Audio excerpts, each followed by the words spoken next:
Good morning friends, आपका अपने YouTube channel MG वाला में स्वागत है। कल हमने पढ़ा था, पहले वाले वीडियो में पढ़े थे, हमने त्रिभुज के बारे में पढ़ा था, उसके फॉर्मूले, उसके प्रकार टाइप, ठीक है। उसके पहले वाले वीडियो में पढ़ा था हमने कुछ फॉर्मूले जो बहुत इंपॉर्टेंट थे, a+b का होल स्क्वायर, ठीक है। आज हम कुछ ऐसा पढ़ने वाले हैं जो बहुत इम्पोर्टेंट है अपने आप में ही, ठीक है। आज हमारा टॉपिक क्या रहेगा? ट्रिग्नोमेट्री फंक्शन, त्रिकोणमितीय फलन, जिसको क्या बोलते हैं? त्रिकोणमितीय फलन।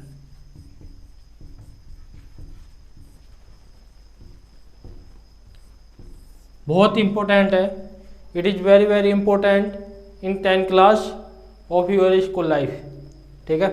बहुत ज़्यादा इम्पोर्टेंट है ये आपका टॉपिक, त्रिकोणमितीय फलन, ठीक है। मैं इसमें आपको ज़्यादा कुछ नहीं बताना चाहूँगा, सिर्फ शॉर्टकट है, कुछ फॉर्मूले हैं इसके, कुछ क्वेश्चन है वो मैं आपको बताना चाहूँगा। तो कुछ फॉर्मूले क्या होते हैं क्या नहीं होते हैं, ये त्रिभुज के संबंधित है सब कुछ टॉपिक। ये मान लीजिए कोई त्रिभुज है आपके पास, ट्रायंगल है, मान लीजिए ABC है। सबसे पहले त्रिकोणमितीय का मतलब क्या होता है? तीन कोणों से बनी हुई आकृति को क्या कहते हैं? त्रिकोणमितीय, ठीक है। अब इसमें कंडीशन होगा त्रिकोणमितीय फलन में, एक जो एंगल होगा वो कितने डिग्री का होगा? 90 डिग्री का। मतलब हम समकोण त्रिभुज को त्रिकोणमितीय फलन में के अंदर पढ़ेंगे। जो त्रिकोणमितीय फलन है उसके अंदर कौन सा त्रिभुज का प्रयोग किया जाएगा? सिर्फ समकोण त्रिभुज का, राइट एंगल ट्रायंगल का, ठीक है। मान लीजिए 90 डिग्री का है, ठीक है, और ये वाला कोण थीटा है, θ1 मान लीजिए, ये वाला कोण θ2 मान लीजिए, ठीक है। अब इसके सामने वाली भुजा कौन सी हो गई? AB, और θ2 के सामने वाली भुजा हो गई BC, और 90 डिग्री के सामने वाली भुजा हो गई AC, ठीक है। अब इसके अंदर त्रिकोणमितीय फलन में 6 फलन होते हैं। कौन कौन से होते हैं? साइन थीटा, देख लीजिए कौन कौन से त्रिकोणमितीय फलन होते हैं। साइन थीटा होता है, एक होता है कोस थीटा, एक होता है टेन थीटा। 3 त्रिकोणमितीय फलन तो ये होते हैं, और इसके अलावा 3 इसके विपरीत होते हैं त्रिकोणमितीय फलन। कौन कौन से होते हैं? वो होते हैं, एक होता है कोशिक थीटा, एक होता है सेक थीटा, और एक होता है कोट थीटा। ये 6 फलन के बारे में पढ़ेंगे। सिंपल से है, कुछ भी हार्ड नहीं है, बिल्कुल बहुत ईजी है। तो 6 फलन के बारे में पढ़ेंगे, sine theta, cos theta, tan theta, cosec theta, sec theta, cot theta. अब साइन और कोशिक एक दूसरे के क्या होंगे? विलोम, मतलब एक दूसरे के क्या है? विपरीत है, ऑपोजिट है, ठीक है। कोस और सेक ये एक दूसरे के विपरीत बोल सकते हैं, प्रतिलोम भी बोल सकते हैं, ऑपोजिट भी बोल सकते हैं। और ये क्या है? टेन और कोट एक दूसरे की क्या है? विपरीत है, प्रतिलोम है, ऑपोजिट, ठीक, ऑपोजिट है। तो ये 6 फलन है, इसके बारे में पढ़ेंगे हम। सिंपल सी बात है, ये 6 फलन है, तो इस त्रिभुज में कैसे काम आएंगे, क्या वैल्यू अपने को निकालने है, किस प्रकार से क्या करना है, उसके बारे में पढ़ेंगे, ठीक है। मान लीजिए आपके पास ये राइट एंगल ट्रायंगल दे रखा है, समकोण त्रिभुज, ठीक है। एक समकोण त्रिभुज है, उसमें एक समकोण त्रिभुज बना लेते हैं सबसे पहले। जैसे B तो मान लिया, और ये आपका समकोण त्रिभुज हो गया ABC, वापिस ABC हो गया, ठीक है। अब ABC बना लिया, ठीक है। AB भुजा दे रखी है, मान लीजिए 3 सेंटीमीटर दे रखी है, ये दे रखी है 4 सेंटीमीटर। अब अपने को ये क्या है? कर्ण निकालना है 5 सेंटीमीटर, ठीक है। एक बात और बता देता हूँ, कुछ स्टूडेंटों को ये नहीं मालूम रहता है कि आधार कौन सा होता है, लंब कौन सा होता है, कर्ण कौन सा होता है। जिस पे जो नींव रहती है, जो बेस रहता है, इसको तो बोलते हैं आधार।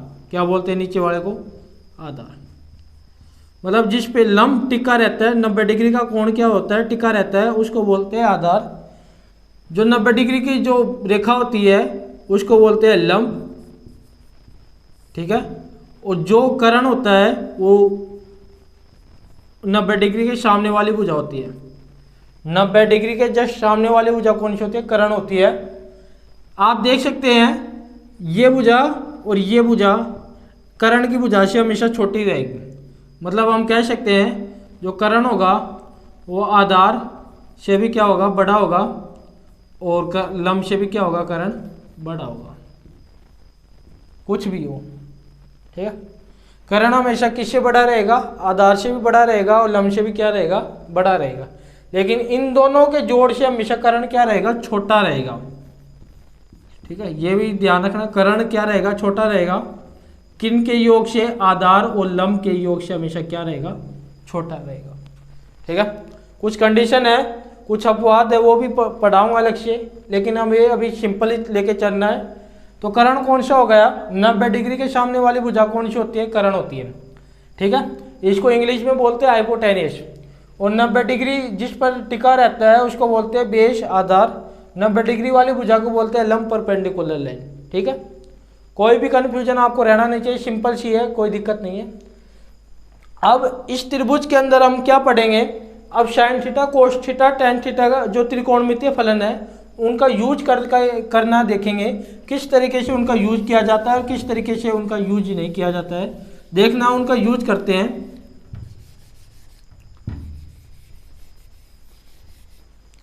मान लीजिए अपने को ए बी भुजा दे रखी है 3 सेंटीमीटर और बी सी भुजा दे रखी है 4 सेंटीमीटर 4 सेंटीमीटर, तो अपने को ए सी भुजा निकालनी है, ये वाली भुजा निकालना है। ठीक है, वैसे आपको पता है 3 4 5 5 ही आएगी, लेकिन फिर भी देख लीजिए एक बार।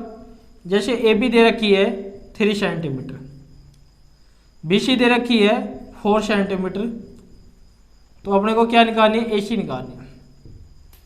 ओके, ठीक है। अब जो त्रिकोणमितीय फलन है वो होता है एक फॉर्मूले के ऊपर आधारित होता है, हम जिसको बोलते हैं एक सिंपल सी भाषा में, हिंदी की भाषा में बोलते हैं लाल बटे कक्का।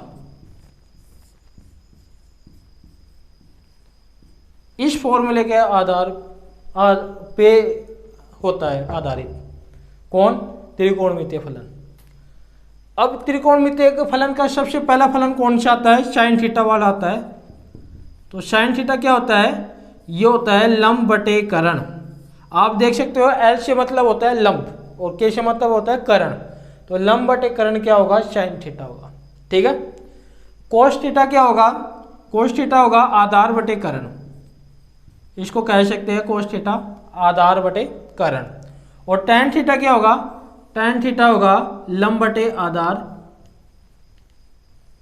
समझ गए होगे, मतलब जो त्रिकोणमितीय फलन होते हैं उनके लंब करण निकालने, आधार करण निकालने, लंब आधार निकालने हैं, तो इनका यूज किया करेंगे। यदि साइन थीटा होगा तो क्या आएगा, लंब बटे करण, कोस थीटा होगा तो क्या आएगा, आधार बटे करण, और टैन थीटा आएगा तो क्या आएगा, लंब बटे आधार। और मैंने कुछ देर पहले क्या बताया है, कुछ देर पहले बताया है कि कोशिक थीटा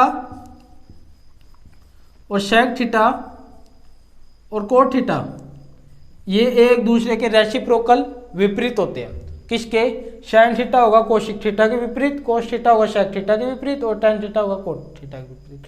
या आप ऐसे भी बोल सकते हो, इसका उल्टा भी बोल सकते हो, कोशिक थीटा होगा वो साइन थीटा के विपरीत होगा, सेक थीटा होगा वो कोस थीटा के विपरीत होगा, और कोट थीटा होगा वो टैन थीटा के विपरीत होगा। ओके, तो कोशिक थीटा का क्या हो जाएगा, जैसे हमने बताया साइन थीटा का क्या होगा, लंब बटे करण, तो कोशिक थीटा का इसका उल्टा क्या हो जाएगा, करण बटे लंब।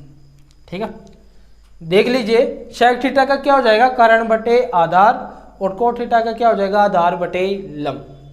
जैसे मैं लिखवा देता हूँ त्रिकोणमितीय फलन में क्या कैसे क्या होगा, त्रिकोणमितीय फलन में ये होगा, जैसे लिखवा दिया साइन थीटा का क्या होगा, लंब बटे आधार।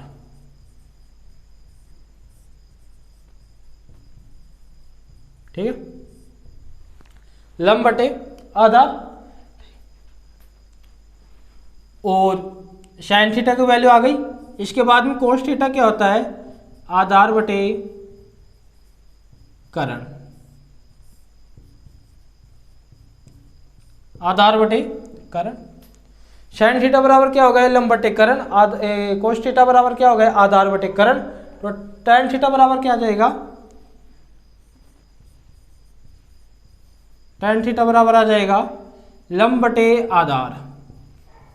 क्या आ जाएगा, लंब बटे आधार। ठीक है, ये हो गए। साइन थीटा बराबर क्या आ जाएगा, लंब बटे आधार। कोस थीटा बराबर क्या आ जाएगा, आधार बटे करण। और टेन थीटा बराबर क्या आ जाएगा, लंब बटे आधार। ठीक है। अब कोशिक थीटा, सेक थीटा और कोट थीटा इनके क्या होते हैं, बिल्कुल ऑपोजिट होते हैं। तो इनका क्या आ जाएगा, कोशिक थीटा का आ जाएगा,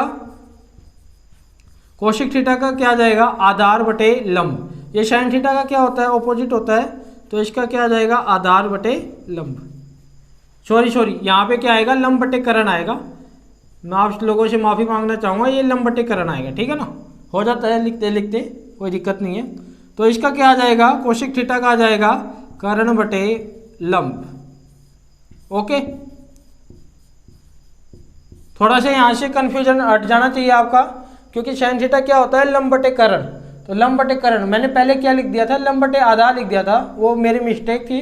लेकिन आएगा क्या, लंब बटे करण। तो कोशिक थीटा इसका विपरीत हो जाएगा, क्या हो जाएगा, करण बटे लंब। ठीक है।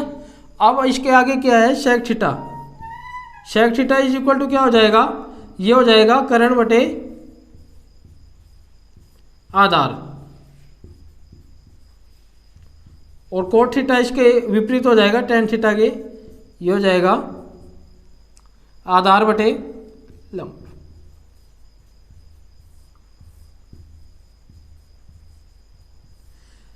सिंपल सी बात है, आपको इनको याद करने का, याद कभी नहीं करना है। एक सिंपल सा फॉर्मूला याद रखना है, लाल बटे कक्का जी। ठीक है, लाल का एल एल और कक्का मतलब के ए। तो एल अपॉन के क्या होगा, साइन थीटा, मतलब लंब बटे करण क्या होगा, साइन थीटा। कोस थीटा बराबर क्या होगा, आधार बटे करण। और टेन थीटा बराबर क्या होगा, लंब बटे आधार। और cosec theta is equal to, sine का विपरीत कोशिक होता है, तो इसकी वैल्यू भी उल्टी हो जाएगी। तो कोशिक थीटा क्या हो जाएगा, कोशिक थीटा हो जाएगा करण बटे लंब। और सेक थीटा क्या हो जाएगा, करण बटे आधार। और कोट थीटा क्या हो जाएगा, आधार बटे लंब। ये तीनों क्या होते हैं, ये तीनों क्या होते हैं, इसके तीनों के विपरीत होते हैं। ठीक है ना, मतलब साइन कोस टेन, ये कोशिक सेक और कोट तीनों आपस में क्या होते हैं, रेसिप्रोकल होते हैं। साइन कोशिक का, कोस सेक का, और टेन किसका, कोट का। ठीक है, यहाँ तक कोई कंफ्यूजन नहीं होना चाहिए। अब रही इसकी वैल्यू की बात, तो वो वैल्यू निकालने वाले हैं। उस वैल्यू से पहले मेरे को ये समझाना जरूरी था, जो मैंने आपको समझा दिया है। फिर भी आपको समझ में नहीं आए तो आप मेरे को कमेंट के जरिए बता सकते हैं, सर समझ में नहीं आया तो कोई दिक्कत नहीं, मैं वापस वीडियो बना दूंगा इन सब का। चलो ठीक है, अब चलते हैं अपने क्वेश्चन में। थोड़ा आप इसका स्क्रीनशॉट ले लीजिए, कुछ भी कर लीजिए, लिख लीजिए, नोट कर लीजिए, जो मतलब बहुत इंपॉर्टेंट है। क्योंकि देखो नींव इससे बननी है, आगे जो मैं फॉर्मूले समझाऊंगा इसके बिना समझ में नहीं आएंगे। तो नींव अपने को इससे बनानी है। ठीक है, तो कर लिए होंगे नोट या स्क्रीनशॉट ले लीजिए। इतना टाइम नहीं है अपने पास, क्योंकि अपने एग्जाम अब नज़दीक आने वाले हैं।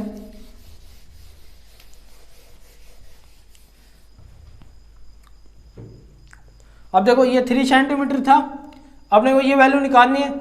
ठीक है, अब अपने को किसकी वैल्यू निकालनी है, करण की वैल्यू निकालनी है। किसकी, करण की वैल्यू निकालनी है। करण की वैल्यू क्या आएगी, अपने पास लंब भी है, आधार भी है। यदि मान लीजिए लंब आधार नहीं होता, चलो एक वैल्यू और नहीं होती, तो फिर भी हम निकाल सकते थे।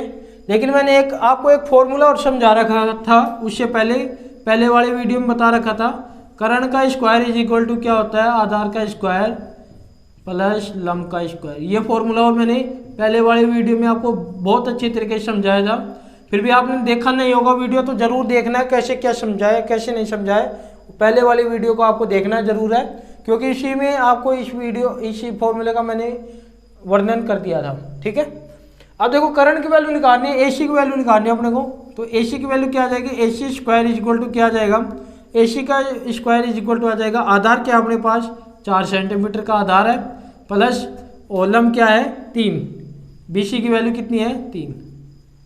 ठीक है, करण एसी की वैल्यू निकालनी है, तो एसी का स्क्वायर क्या आ जाएगा, एसी स्क्वायर आ जाएगा, 4 का स्क्वायर कितना होता है 16, 3 का स्क्वायर कितना होता है 9, तो एसी स्क्वायर क्या आ जाएगा 16 9 25, तो एसी की वैल्यू आ जाएगी। अब इसका स्क्वायर रूट कर देंगे 25, तो एसी की वैल्यू आ जाएगी, ये प्लस माइनस में आती है, भुजा कभी भी माइनस में नहीं आती है, साइड कभी भी क्या नहीं आती है, माइनस में नहीं आती है, प्लस हमेशा पॉजिटिव आती है। तो एसी की वैल्यू आ गई 5 सेंटीमीटर। तो इसकी वैल्यू कितनी आ गई 5 सेंटीमीटर। ठीक है, अब अपने को क्या करना है, जैसे मान लीजिए ये कोई है, ये 90 डिग्री का है मान लीजिए। ठीक है, ये कोई त्रिभुज बना लिया अपने ने, ABC बना लीजिए या DEF बना लीजिए, मान लीजिए DEF बना लिया अपने ने, और ये वाला कोण दे दिया 45 डिग्री का, और अपने पास लंब है 3 सेंटीमीटर, और क्या पूछ रहा है, आधार पूछ रहा है। आधार क्या आएगा, अब ये आएगा त्रिकोणमितीय फलन में। इसका जो सॉल्यूशन आएगा वो किस में आएगा, त्रिकोणमितीय फलन में, क्योंकि अपने को एक ही साइड दे रखी है, दो साइड तो दे नहीं रखी, तो इस फॉर्मूले का हम प्रयोग नहीं करेंगे। तो कौन सा प्रयोग करेंगे, त्रिकोणमितीय फलन वाला। तो क्या आएगा त्रिकोणमितीय फलन, अपने को कोण क्या निकालना है, आधार। अपने पास लंब है, लंब कितना है, DE है, ठीक है। इसको मैं थोड़ा मिटा देता हूँ, ठीक है। आपने नोट कर लीजिए, नोट कर लिया होगा शायद, या स्क्रीनशॉट कर लीजिए।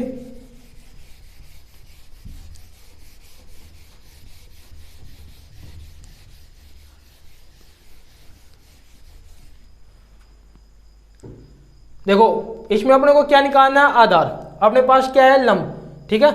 तो और कोण का जो एंगल का वैल्यू दे रखी है, एंगल की वैल्यू कितनी दे रखी है, 45 डिग्री, मतलब जो कोण का मान दे रखा है वो कितना है, 45 डिग्री का कोण का मान है, ठीक है। तो थीटा का वैल्यू कितना आ गया, कोण जो वैल्यू दे रखी है वो कितनी है, 45 डिग्री, ठीक है। लंब कितना अपने पास, लंब है, मतलब लंब कोण है DE, और DE की वैल्यू कितनी है अपने पास, DE की वैल्यू है 3 सेंटीमीटर, और अपने को निकालना क्या है, EF, जो क्या है, आधार।